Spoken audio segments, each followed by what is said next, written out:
Go.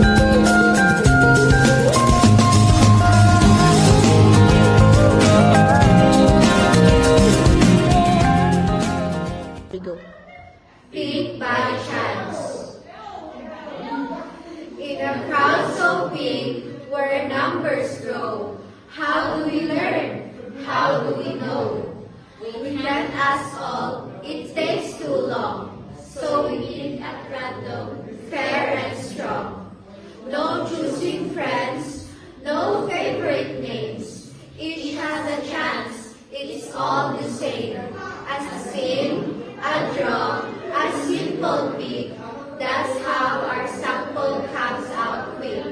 From many voices, few we hear, yet truth and patterns still appear. Because each one had equal say, the result won't easily go astray.